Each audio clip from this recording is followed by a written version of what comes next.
good morning or good afternoon or good evening, wherever you are in the world. Talent Finders would like to welcome Virgin Atlantic pilot, captain, instructor, and examiner Chris Pohl. So welcome, Chris, or Captain Chris, should I say. That's fine. Thank you very much, Karen. It's actually morning where I am. I'm actually speaking to you from New York, where I am at the moment. So morning here. I think it's evening where you are. Yes.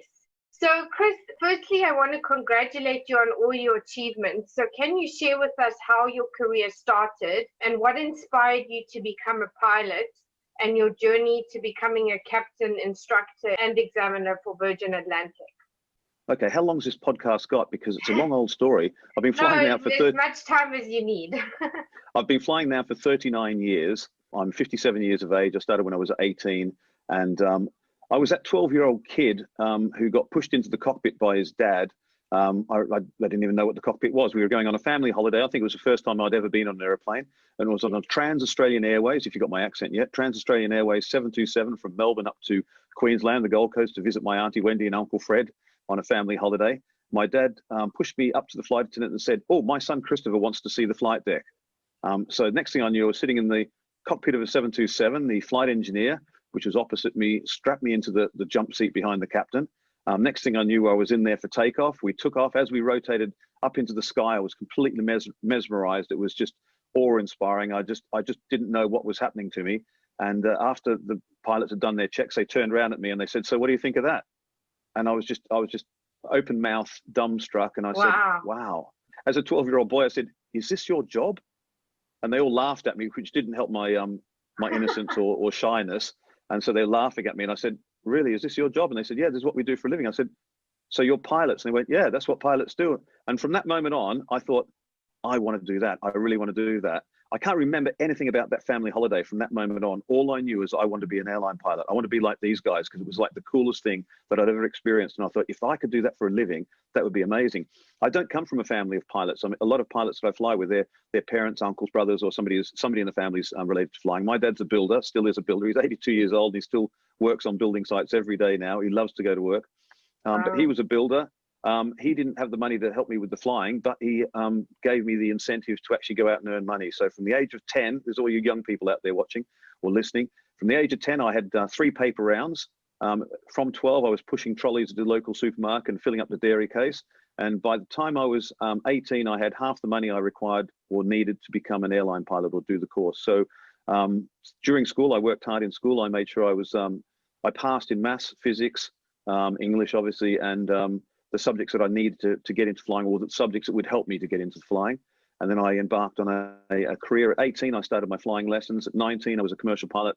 But then the problem became, nobody wants to fly in an airplane with a 19-year-old. Yes. I don't know if I would, because I'd looked like a 19-year-old. I grew this big moustache, and I just looked like Freddie Mercury. I looked like a 19-year-old with a big moustache. And it didn't make me look older. It just looked me like a 19-year-old with a big moustache. That was the hardest part of my job, is finding those initial jobs. And I was just determined, like I was when I was 10, to go and get work. Yeah. And so I flew anything. I flew. I did some instructing. I did beach and bay reports for 3AW. That's where I developed my radio voice. This is 3AW and Beach and Bay Report. Right now, it's a beautiful day down at Sunny. So I did radio reports live on the radio with the weather reports. I did flying instruction. I did target towing for the Navy. That was dangerous. Flying a live target behind an aircraft, 4,000 feet behind the aircraft, and the Navy would shoot it off with live ammunition. That was exciting. I used to do night freight. I flew every hour that was available to me, doing any sort of flying I could. I flew news crews around the country with the old cameras in those days. One of the jobs I had was interesting. This is how old I am. When ATMs were being installed throughout Australia, I used to fly with technicians all around Australia to basically service these ATM machines, because they're obviously new technology and they had problems. I also flew, interesting job, I flew for a funeral director, repatriating bodies from all around Southern Australia. Something people don't think of. If somebody dies in another part of the country, how do you get the body? I mean, it might be 12 hours drive away or an hour and a half in and out the light aircraft. So I used to fly around Australia picking up body bags just to get flying hours and delivering these people back to where their families needed to be. So I did all sorts of flying. Once I had about 2,500 flying hours, I was able to apply to the major airlines. There was 3 major airlines in Australia: Ansett Airlines, TAA, Trans-Australian Airlines, and Qantas. Everybody knows about Qantas. Yes. Qantas offered me a job, but at the time, the job was second officer, which means you're not actually flying the aircraft. You're sitting in the back watching the captain and the first officer flying, and second officer was going to take 12 years to actually get to first officer. And when Oh you're gosh, yeah, I was about 22, 23 years old. So I'm thinking, I'm not going to actually get my hands on the controls till I'm into my 30s. It just didn't seem appealing. So I took a job with Ansett Airlines, and I was immediately employed as the first officer flying an aircraft called the Fokker F-27. That's a museum piece now. But only 2 years after flying with Ansett Airlines, starting in 1987, I was lucky to be moved on to the brand new Airbus A320, which everybody knows about, in 1989. wow. Ansett Airlines was one of the launch customers in the world for the brand new A320 in 1989. I got to fly it, and only a few months later, Ansett Airlines had an industrial dispute, or there was a large industrial dispute in Australia. And at 24, 25 years of age, I was unemployed once again, as the industrial dispute basically stopped the airlines from flying in Australia. I left the country. I arrived in England, having never been out of Australia. In fact, I was 25 years of age and I didn't even have a passport. So I had to get a passport. I left the country with my girlfriend, who's now my wife. I traveled to England. I managed to get a job as an aircraft cleaner, working airside at Gatwick Airport, while I had to do 14 more exams to convert my Australian ATPL, my airline transport pilot's license, to a UK airline transport license. But I immediately was able to get a job with Air Europe once I got that license. So middle of 1990, I flew with Air Europe, based at Gatwick Airport, fantastic airline, flying an aircraft called the Fokker 100. But 6 months later, Air Europe went bust. So there I was, unemployed again in a foreign country. Oh, I'll try and shorten this up. I then went to KLM on a 6-month contract, flying the Fokker 100, then Swiss Air on a 6-month contract. And then I heard of a company starting up in Cyprus called Eurosupria Airlines, part of Cyprus Airlines, and they were flying the A320. So I was back flying this amazing aircraft, the A320. I flew with them for 2.5 years until the contract ended, living out in Larnaca in Cyprus. And then I picked up a contract with Air Lanka, which is now called Sri Lankan Airlines in Sri Lanka, based in Colombo. I did that for 6 months. And while I was in Colombo, and remember, this is before, this is 1993, before the internet, really, I read in a magazine that Virgin Atlantic Airways was buying the A340, which was basically a 4-engine version of the A320. It was a brand new aircraft. I applied to Virgin. In the past, I'd applied to them in 1990, and they said, oh, no, all you've got is Airbus time, and we've only got old Boeings. And so they basically said, thanks, but no thanks. So here they were now buying Airbus aircraft. So I applied once again. In fact, I remember you had to book a phone call from Sri Lanka. You had to book an STD phone call, they were called. wow. And I called the chief pilot. It was late at night in Sri Lanka. It was middle of the day in London. And I remember calling him, and he said, hello, young man. And I said, oh, I see you're buying these A340s. And I applied before, but you told me that you, because of my Airbus experience, I'm not applicable. However, I think I have the right experience.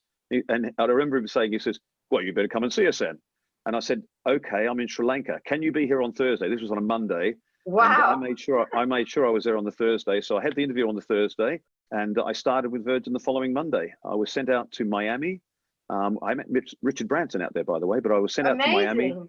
I was on an 8-week course flying this brand new Airbus A340. I'm going to try and shorten this up again. And within a year, I'd gone from being a first officer on the A340 to a very young 30-year-old captain sitting in the left-hand seat of an A340, flying into Hong Kong every week. And that was amazing, flying into the classic Kai Tak airport with the curved approach into Hong Kong.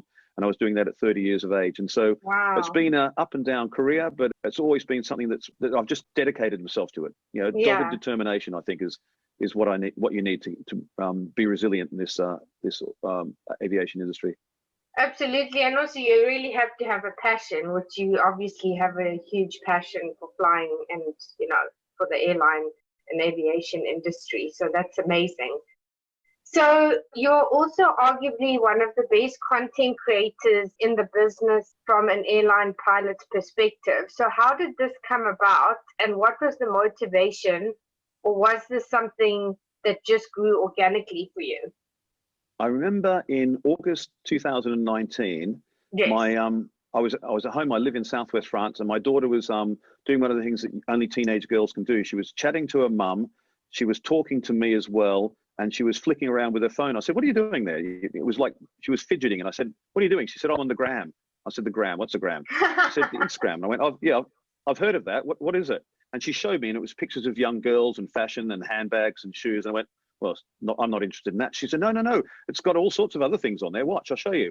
And she typed in Airbus, and I went, "Oh, there's pictures of airplanes." And she said, which airplane are you flying? I said, the A350. So she typed that in, and there was pictures of Virgin Atlantic A350s. So I thought, oh, I can get pictures of A350s. So I opened up an account, and I started putting pictures of just the cockpit, because nobody had seen the cockpit. And I remember we're going back to how I started. When I was a 12-year-old boy, I got invited into the cockpit, and I thought it was the most amazing thing ever. Yeah, it's and incredible. I've never been inside myself, but just from your images, incredible.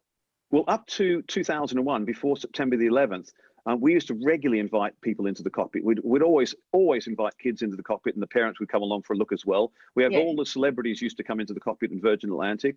And then after 9/11, that was it. Nobody's allowed in the cockpit anymore. My kids have never been into the cockpit. It's a real shame. And that's how I started my aviation career. I started by being invited into the cockpit. So I was thinking, well, maybe I can do something nice here by inviting people into the cockpit, by showing them what it looks like.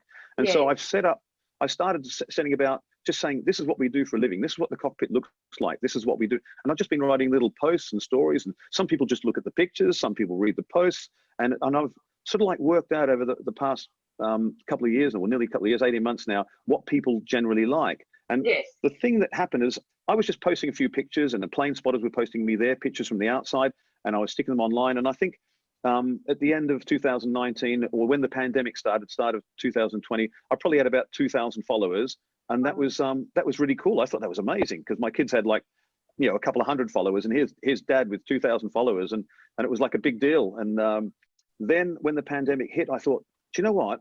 I could actually use this for good as well. So here I was just exchanging photos and with basically young guys who are interested in becoming pilots, and saying, this is what it looks in the cockpit, like in the cockpit, this is what I do. But I was finding a lot of passengers were then turning to me, because they're thinking, well, you're a pilot, what's happening with aviation? Will I be able to go on my holiday this summer? And so I was getting a lot more contact with the general public, which is what Instagram's all about, or social media is all about.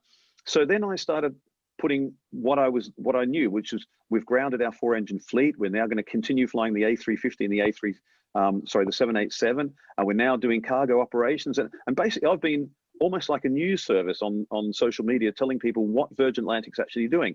And then our CEO, Shai Weiss, he set about a plan for all of the employees in Virgin. And he made these 3 goals. And I'm not a manager, I'm a pilot. And he said, right, to make Virgin Atlantic be here in a year's time, we're going to have 3 main goals. One is survivability. Number 2, profitability. And number 3, love. Right? Love. And it's a really important word, that. And so I thought, right, I can use those 3 words. So number 1, survivability. What can I do to help Virgin's survivability? So I was promoting Virgin. This is Virgin. We've got these brand new A350s. We've got these amazing, incredible aircraft. We're going to take you flying this summer. Because remember, when the pandemic happened, or when it started last March, most people thought this will be over in a couple of months. So here I was promoting Virgin Atlantic for the summer, the upcoming summer, to get people to fly. As we know with history, that didn't happen. So then my next point was profitability. How can I help Virgin be profitable? And I made what's called a meme. I didn't know what a meme was. My son helped me with this one.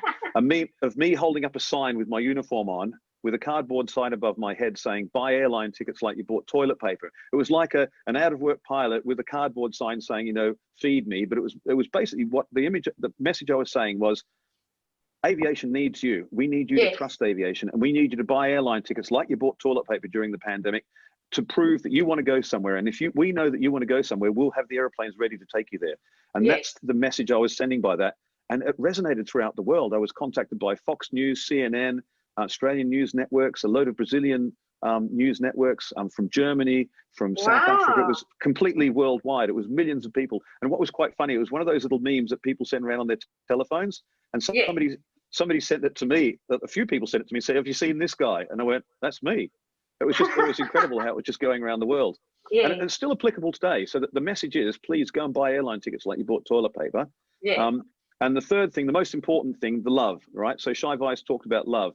And love is supporting your fellow colleagues. I'm one of the lucky guys. I've told you before, I've been unemployed 6 times in aviation. And this time, because of my seniority, because of my age, my experience, I was lucky enough to hang on to my job as an instructor, because they needed me. They needed me to train the pilots. They needed me to test the pilots. So I've been lucky enough to keep my job. But quite a lot of pilots, and when I say a lot of, thousands of pilots, cabin crew, airport workers, anybody who relies on aviation, anybody who works at an airport has been grounded for over a year now. And it's for those people I want to support them by saying, look, this is what's happening. Now Terminal 2 is open. Now Terminal 3 looks like it's opening. And I'm just keeping people updated with, look, the skies are a little bit busier now. I remember one time last year, it was August last year, August 2020, I was the only airplane flying across the Atlantic at one point. Wow. And that was amazing. That was really spooky to see the Yeah, whole it is quite Atlantic. creepy. It is. Because I remember when I was stuck in Toronto and then I ended up having to catch a Air Canada flight out, and the airport was like a ghost town. So it almost feels like you're trapped in some kind of a history.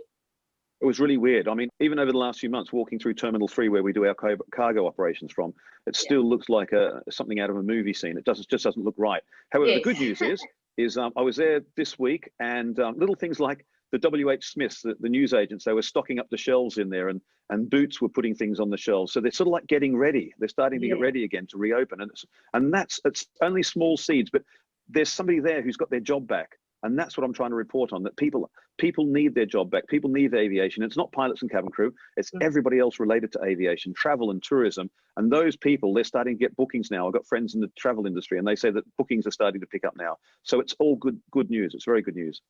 Amazing. So I want to go back in time to when you did your first ever commercial flight. What was that experience like for you? And what were some of the obstacles you had to overcome to get there? Well, the first obstacle is being too young. You know, you're a qualified airline pilot, but who wants a young, unqualified airline pilot? It's like I liken it to doctor. You go into a hospital and you know that the young doctor's just come out of doctor school and he's probably very, very well qualified. Yes. But you always prefer the old guy with the grey hair to do the operation because he's done thousands of operations. Yes. And that's what it's like in my industry as well. You know, when you see a grey-haired captain, you think, well, he probably knows what he's doing. And that's the obstacle that I came up across when I first started. I did look quite young when I was 19 and I had a pilot's license. So I did find it difficult. That's the main obstacle I found. But as I've got older and as I've got more experience, so it's a catch-22 situation at the start. Is you've got the qualification, but you can't get the experience. But once you got the experience, it starts snowballing, and then you find that the jobs come to you, and it's easy to find a job once you've got the experience. But again, in aviation, it's not like other industries. You have to keep yourself up to date. You have to be flying the latest aircraft. If I was still an F-27 pilot or Fokker F-27 pilot, I wouldn't find a job today because nobody flies them. Yes. You know, I'm lucky that I'm an A350 pilot, and A350 pilots, everybody needs them right now. Yeah, absolutely. So what would you say some of your biggest lessons have been within your career? Maybe you have multiple, but what stands out for you the most? Good question. Really good question. I think resilience and staying positive. Yes. Okay, there's been times when I've been unemployed. I remember buying a sack of potatoes because I couldn't afford to eat anything else, and I was just living on baked potatoes because I had no money. I had no car. I had, you know, so being resilient and knowing that it will come back, and knowing that your career that you love will come back one day, and trying different things. You know, I've worked in many different things. Like I said, I worked airside as an aircraft cleaner, as a pilot. I've worked as a chambermaid in a hotel. I've done delivery driving. I've done all sorts of jobs that a lot of my colleagues are doing right now that are unemployed. And I do know that it's just temporary. And if you're determined to get where you want to be, it will happen again. It's just staying positive. It's one of the hardest things. It's an easy thing to say to stay positive, but it's actually more difficult to do it. Exactly. So your position as a captain, instructor, and examiner all require immense focus. And that comes obviously with a huge responsibility. So how do you balance and manage all these roles as well as family life? I think you've got to decompartmentalize where you are. When I'm at home, I'm at home. I don't think about the job. I'm there with my family. I'm cooking dinner. I'm mowing the lawn. I'm doing all those things that normal people do. When I'm at work, I completely concentrate on my job, and I have a job that I have to focus on. And remember, I've been doing this for many years, 39 years, 24,500 flying hours. I mean, it doesn't come easier, but it becomes more relaxed. And it's a part of my life that is more automatic because I've been doing it for so long.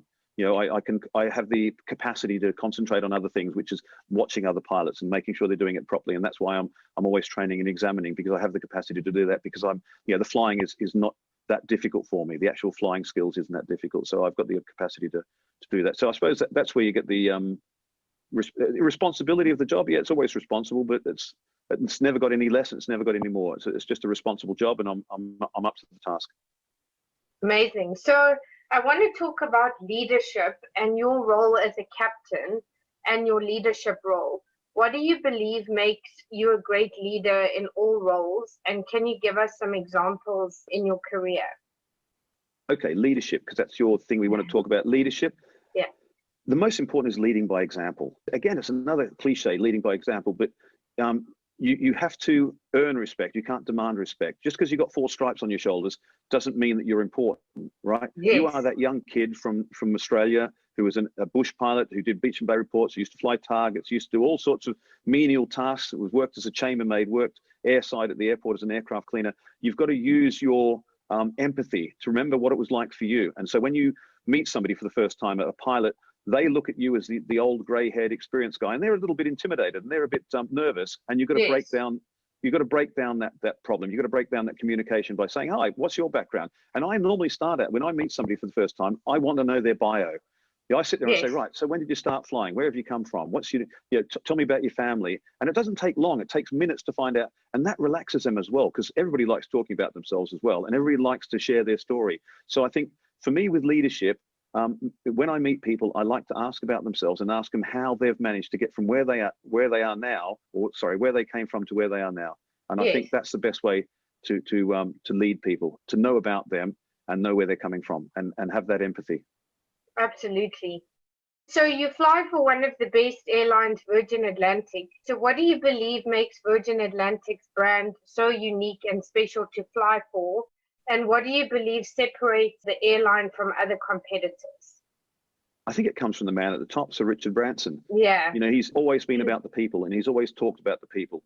And so, he says, if you treat your people well, they'll look after your customers. And that comes from him, and it comes from that sort of ethos.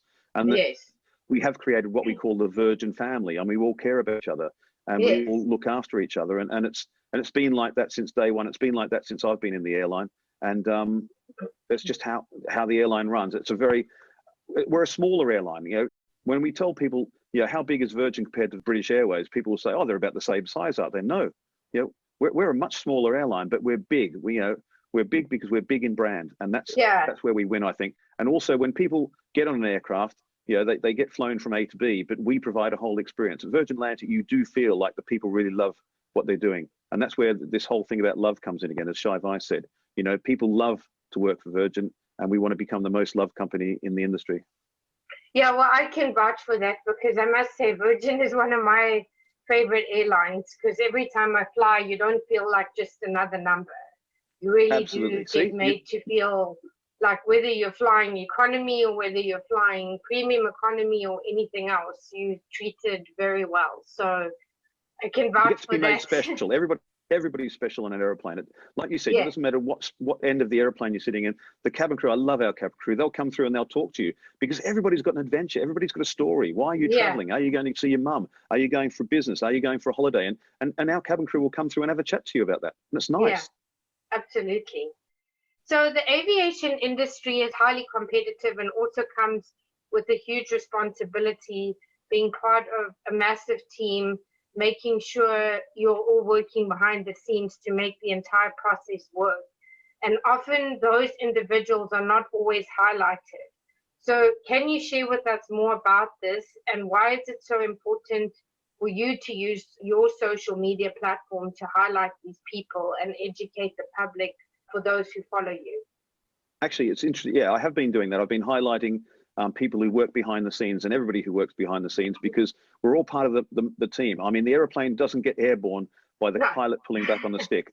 There's hundreds of people behind that stick, right? And behind that captain. So I'm just a guy that's in the front there, doing the flying. But behind me, there's a massive team. We have the engineers, we have the ground crew, we have the people who sell you your tickets, reservations, and we have the ground staff who check your bag in, then the baggage loaders, and then there's a refueler, and there's the people who work in WH Smith's and the shops inside the airport or Costa Coffee, sell you your coffee, all those other people.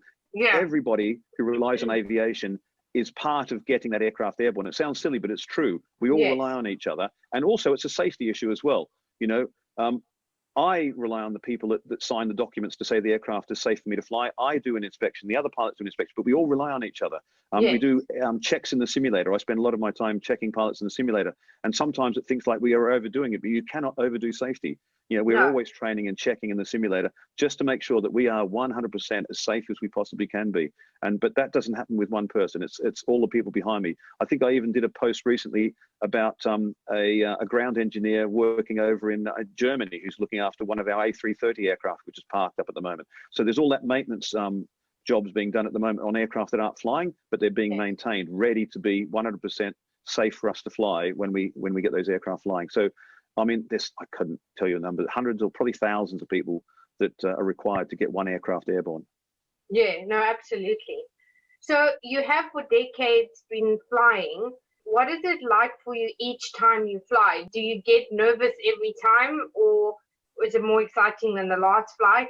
And what is it like knowing that you're responsible for all the lives of the passengers? Because obviously that must add to what you do. Obviously, the responsibility is already there. The moment I get on board that aircraft and sign the tech log, I'm responsible for that aircraft and the people on board that aircraft. But there's many other jobs like that. And if you concentrate on that, that's the problem. You just concentrate on doing your job as best as you can and doing it safely. I never get anxious or nervous about going to work. I mean, those days are well gone after 24,500 hours. But I do, the thing that I'd say to most people, I do get very, very excited about going to work. You know, when I know I'm going on a job, and it sounds silly, I might be in a hotel or a home, and I'm just putting on my shirt, putting on my tie, getting my bag ready to leave the hotel room. I'm always excited. And the journey to the airport, I'm excited. I download the flight plan. I have a read of the flight plan on the train or the bus or however I'm traveling. I get into the airport. I meet the other pilot. If I don't know them, I go through my little bio thing. Hi, where you from? What's your name? Where you been? How'd you get here today? And all that sort of thing, and get to know the person I'm flying with. And then once I get on the aircraft, it's all procedural for an on-time departure. As soon as we push back, we take off. And anybody who's watching this who knows me, I look across at the other pilot and I say, imagine if you could get paid to do this. And we have a laugh because I am that excited about going flying every single day. I cannot believe that I do it for a living, and I cannot believe I get paid for it. So I hope my boss isn't going to stop paying me. But yeah, I just cannot believe how lucky I am. I'm one of the few people in the world who goes to work, loves what he does, and I don't even know, you know, being paid as a bonus, because I'd do it if I didn't get paid. It really does. That's how exciting it is to me. And I say to people, when it stops being exciting, you've got to give up. And when you stop learning, you've got to give up, because at the moment, I'm still loving it. So people say, when are you going to retire? And I say, well, when I don't like it. So Exactly. So what would you say some of your biggest career highlights have been? One of the biggest career highlights, I think I mentioned it early, was being a 30-year-old Airbus A340, a 4-engine jet captain, flying into Hong Kong's famous Kai Tak airport. And I did that probably about 75 times. I've been to Hong Kong over 250 times, but into Kai Tak 75 times. And on one of those occasions, I had my father and one of my brothers sitting on the jump seats in the cockpit for landing. That was amazing, 1997. Oh, wow. And that was quite cool, having your dad and your brother in the cockpit with you. Amazing. So there are many different aspects to aviation. What made you decide to fly for commercial airlines rather than flying for other organizations? Because obviously there's many different, and you can fly for the government or you could fly for other entities. So what made you choose commercial? It's interesting. I was initially going to go for the Air Force because the Air Force pay for your flying. And I looked at that route and I went down that route and I went for the interviews, and it looked like I would get a position there. But again, it was this whole thing about being 18 and having to sign up for 10 years. And I'm thinking, when you're 18, 28 seems like the oldest person in the world. And I thought, do I really want to sign up for 20 years? And one of my best friends at school, his dad was actually an airline captain. And this is the real reason. My dad's a builder, and he didn't have a fancy sports car or a big house. But my friend's dad had a massive big house on the Gold Coast, Surfers Paradise, and he had a Porsche 911 in the driveway. And I thought, wow, the airline pilot life looks pretty cool. And I remember speaking to this Captain Wegman, and he invited me around to have a chat. And I said, look, I'm considering going to the Air Force, or I should join the airlines. And he did this. He said, no Air Force pilot has any of this stuff. As he pointed out his big house and the swimming pool and the speedboat and the Porsche 911. And I think as an impressionable 18-year-old, I thought, yeah, that's the way to go. I want to be an airline pilot. So it just bolstered that image I had from a 12-year-old to now being in an airline captain's garden next to his swimming pool and thinking, wow, this guy's got everything. So I think it was that. It was just, I thought, oh, I can make some money out of this. So that's why I went down that route initially. But it's just been the best career ever. Yeah, absolutely. So your career has taken you all over the world, and I'm sure you've had many incredible opportunities. and be able to see so many destinations. So what has been the most memorable for you? Already mentioned that one, flying into Hong Kong with my dad and my brother. But I think Okay. Hong Kong as well. I spent most of my 30s and 40s flying into Hong Kong airport with Okay. a great bunch of people in an amazing aircraft. And we then used to always continue on to Australia. And it was a 9-day trip. So we'd take off from London in the evening. We'd end up in Hong Kong the following evening. We'd have 48 hours in Hong Kong. Then we'd fly down to Sydney. We'd have 36 hours in Sydney.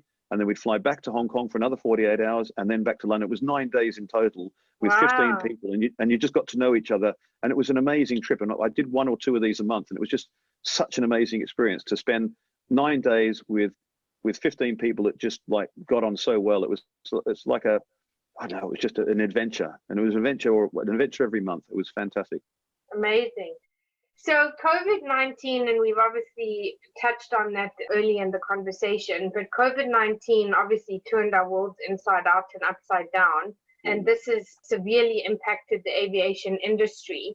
So what do you believe post-COVID will change, and what are some of the ways the airlines have to pivot and innovate during this challenging time? Okay, so if people can remember back to September 11th, because I use this analogy. So prior to September 11th, you used to turn up at the airport, you'd go to the ticket counter, you'd get your ticket, and you'd walk out to the airplane. There was no security. And people say, no, there must have been. No, there wasn't. There was hardly any security. Yeah, right? There was none of this bag X-raying. I think you just walked out to the airplane. That's how it was. Yeah. And so we've all got used to that, the whole security thing. And it's just part of what happens. So wearing a mask and having PCR tests or whatever might be required, or I think it'll be something more simple. It'll probably be just like a what do you call it, a COVID or vaccination digital passport sort of thing. So you just have something on your phone that'll be able to go beep, and it'll just become part of the process. When you check in for a flight, you'll have to have your QR code on your phone. That will have to be scanned to prove that you've been vaccinated, and it'll just be an additional thing you need to do. I don't think it's going to be a great big deal, and people will just get used to it. In 10 years from now, people will say, oh, do you remember before the pandemic, we didn't have that QR code thing on our phone? But everybody's got a phone. Everybody's got the ability to do that. And everybody will be vaccinated. That needs to be vaccinated over the next few months. So I think airlines will try and adapt around that. I think if people want to travel, they're going to have to get vaccinated, because a lot of countries, it's not an airline thing. I don't think countries will let you in unless you're vaccinated, because that's their way of protecting their own country. So I think it's just going to be something that we're just going to have to get used to. As far as how will the airlines recover, they will recover, absolutely. I mean, I don't know about you, but I need a holiday, and I'm flying every day. So, we all need a holiday.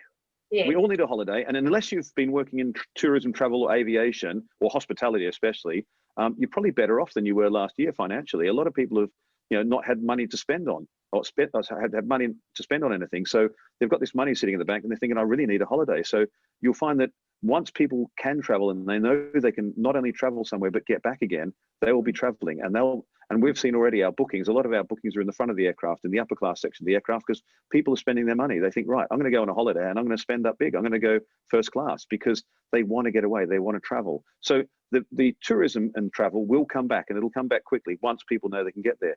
The next one is business. I mean, we're doing a Zoom call right now, and this is fine, but it'd be much better to meet you in person, to actually know you and see you and have those proper face-to-face communications. So this works to a certain extent, but it doesn't really work in business. And I think the business meetings and the business flights, they'll have to come back again. And the most important one, the absolute most important one, we live in a globalized world right now, and people have family all over the world. I mean, London, where you are now, is very multicultural, and it's very rare to meet somebody who is born and bred in London. People from all over the world in most major cities, and those people need to go and visit their family. I have family in Australia. I haven't seen them for over a year, and I don't know if I'm going to be able to see them this year, because they've got quite strict rules in Australia. I have an Australian passport, but I can't travel to Australia. So those sort of those sort of voyages will come, and they will come back. People need to see their families. So people need holidays. Business needs to be done person to person, and we all need to catch up with our families. So aviation will come back, and it'll come back with a boom just as soon as governments open the borders. Amazing. So you've flown many different aircraft. Can you share with us more about this, and what was the transition like flying different aircraft, going from a smaller to a bigger aircraft? Like, what is the transition like for you? Going to bigger aircraft is mainly the getting used to the momentum. They're a lot bigger, so they move slower and they react slower, and you just got to be used to that. And one of the parts as a training pilot is when I see pilots who have been flying an aircraft which is smaller, still a big aircraft like the A320, and they transition onto an A330 or A350. I watch them that they tend to over control. So I'm reminding them, look, this is a big airplane. You don't need to control it as much. You need to just make small inputs. And so going from a small aircraft to a larger aircraft, just being aware of the size of the aircraft. The cockpit might be a similar size, but the aircraft behind you is much larger. So that's part of my job, is to remind people or coach people on how to fly the aircraft different. But flying itself is just being aware of its size, especially at taxiing around airports. You know, you have to taxi a large aircraft very different to taxiing a smaller aircraft. So it's just an awareness, and we do so much training in the simulator on this that by the time you actually get onto the real aircraft, it's almost just natural. Yeah, so absolutely. It's no big deal. And I've been flying mainly Airbus aircraft. So I've flown the A320, A330, A340, and now A350. So I've been fortunate to be able to have that experience, so that transitioning onto different aircraft doesn't make much difference to me. So this leads me to the last question. What are the 3 key pieces of advice you would give to those looking to pursue a career in aviation as a pilot? And what legacy would you like to leave, or how would you like to be remembered? I don't want to remember as a toilet paper captain. So that's why, no. So that's why I've changed my image on Instagram. But for people who are thinking about getting into aviation, I would say now is, it sounds crazy, but now is probably the best time ever. With chaos comes opportunity. And right now, the aviation industry is in chaos. Here's another fact for you young people out there thinking of joining the industry. 50% of the world's airline pilots are over 50 years of age, right? That's my category. 50% are over 50. And a lot of them won't come back to flying. You know, if they've paid off their mortgages, their kids have left school or university, and they like playing golf over this last year, that you might find a lot of them will not come back to flying. So there's going to be large gaps in the aviation industry. So if you're learning to fly now, it'll take you a year or 2 to become qualified. Everybody will start moving up the ladder in the industry, and there will be opportunities. So don't be told that there won't be any opportunities. There will be a massive shortage of airline pilots within 2 years, I'd say, from now, 3 years maximum. So aviation is a good thing to get into. It's always going to be fun. People are always going to need to fly.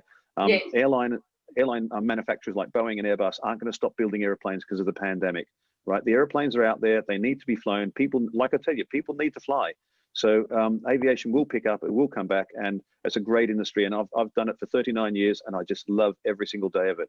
You know, I wish the retirement age was 70 or 75 or 80, but I don't know if my passengers would want that. But yeah, the grey head thing only lasts so long, doesn't it? Absolutely. So if people want to connect with you, Chris, what are the best platforms to do so? I don't have time for anything other than Instagram. I found my niche on the internet, and my niche is Instagram. Okay. At Captain Chris on Instagram. People say, why don't you set up a YouTube? Why don't you set up a Twitter or a TikTok? It's too much work. You know, I don't have time. I really don't have time. And I've asked my kids to do it. They're not bothered. So I don't have time. So I'm just on Instagram, and I just put my posts on there, and I explain what's happening and how the industry is going and what I'm doing. And yeah, I was going to say, don't text me. I will try and get back to everybody. But at the moment, sitting here talking to you now, I've got 400 unread texts from just yesterday. Wow. So I try to get back to people, but it's becoming really difficult now. But you know, I care about everybody out there trying to get into aviation. I'll try and get back to you all. And I just want to say it's a great industry, and just enjoy it. Come and join me. Come and sit in the cockpit with me. Thanks so much, Chris. And hopefully we can have you back in the future to see where you are. Okay, I'm not going anywhere. I'm just going to keep flying. Thank you. Thank you, Karen.